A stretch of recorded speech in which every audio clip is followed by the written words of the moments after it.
Күйүүчү майдын баасы дагы 3-4 сомго кымбаттайт. Ага себеп катары Мунай ташуучулар ассоциациясы май тартыш болушу күтүлүп жатканын кулак кагууда. Ага Орусиядагы мунай заводдору дрон чабуулдарына кабылып өндүрүштүн темпин азайтканы менен байланыштырышты. Бул жагдай баа саясатына да таасир этип, Кыргызстанга май сатуу боюнча сунуштар азайган. Бир жагынан сунуштардын азайып жатышы биздеги майдын тартыштыгын пайда кылышы мүмкүн. Орусиядагы заводдордун айрымдарында оңдоо иштери болуп жатса, кээ бирлерине дрон чабуулу болуп күтүүсүз жабылууда.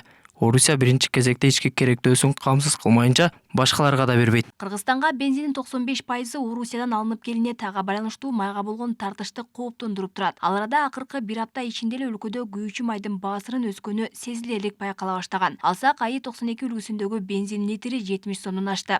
Азыр 2 сомго кымбаттаган, өткөндөн бери байкаган. Азыр дагы 5 сомго кымбаттап деп атат. Азыр бардык эле нерсе көтөрүлүп атпайбы? Анан бензиндер деле начар негизинечи. Азыр мен билбейм, 95 эле коём постоянныйчы. Кымбатчылык. Бензинге маани бербеген менен литрине азыр билинбей атып 1 сом, 2 сом, 3 сом болуп көтөрүп кетип атпайбы? Мисалы такси кылабыз. Таксинин жолгасын клиенттер көтөрө албайт.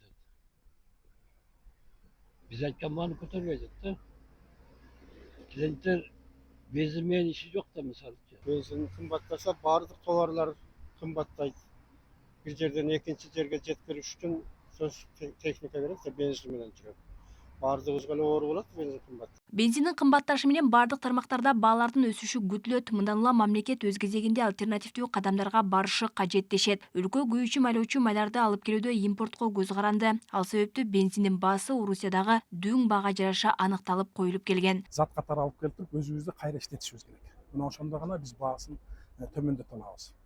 Анан кийин келишимдер боюнча Россия Федерациясы менен биздин келишим бар, бирок баарыңыздар байкаган болсоңуздар, сентябрь айына келип биздин лимит түгөйт. Жылда күз айында өзү кымбаттайт. Бул да табигый процесс катары кабыл алышыбыз керек.